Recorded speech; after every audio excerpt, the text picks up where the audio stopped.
Биздин алдыбызга койгон максатыбыз да ошол, күрөшүбүз да ошол. Эгерде бул бийлик миллиондогон биздин жарандардын каалоосун жерге тепкилеп, өзүнүн каалаганындай кылып, мен мындан 1 жыл башта 19-жылы күздө айттым эле, бир энеден, бир атадан туулган 3 партияны алып келетат деп, көзүңөрдү ачыклайлы кыргыздар деп. Күнөө баарыбызда бар. Неге? Мына ошол бийлик тараптагы эмес, бийлик менен каршы күрөшө тургандар да ыдырап баштарын бириктире албай койгон шорду кыргызбыз биз. Ары бири кокту колоттон кочкор чыгарган кыргызбыз биз. Эл биримдикте болуш керек эле. Эл муштумдай түйүлүшү керек эле.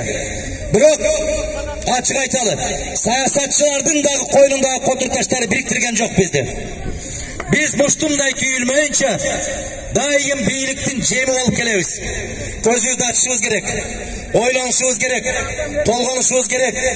Mına uşul kançalagan akça menen satıp algan Jogorku Kengeş ben sizlerge aytayın. Hiç kaçan kırgız kızıkçılığına kızmat kılbayt.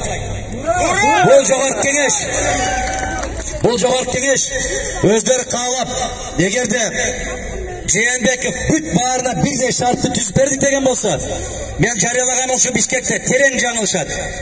Өтө терең. Мына башкы прокуратура тарабынан канча кылмыш иши козголду. Ким жаза тартты? Эч ким тарткан жок. 500 миң, жарым миллион кыргыз халкы көчмөн элде деп мыйыгынан күлүп отурат. Биз көчмөн эмеспиз, көчмөн болуп келгенбиз. Бирок жарым миллион шайлоочу тебеленди тепсенди болуп, көрүнгөн жерге алып барып, биздин Бишкек шаарына толуп кетти мына. Бишкек гуманитардык университетин көрдүңүздөр өзүңүздөр видеодон. Кайдан келген азаматтар ушул жерде добуш беришти. Булардын баарын биз айтып келбедик беле? Деп келбедик беле? Ошондуктан биздин бүтүн Кыргызстан саясий партиясынын туруктуу позициясы ушул. Эгерде Жогорку Кеңештин кечеки өткөн шайлоосун жокко чыгарабыз деген болсо, биз эки колдоп колдойбуз. Эгерде жокко чыгарбай, мынол өтө жаман мыйзам бузууларды, сатып алууларды көз жумуп, ошого тийиштүү болгон инсандарды жазалабай турган болсо, анда бул бийликтин мындан ары карай Кыргызстанда бийлик жүргүзүүгө моралдык, конституциялык укугу жок деп таанайбыз.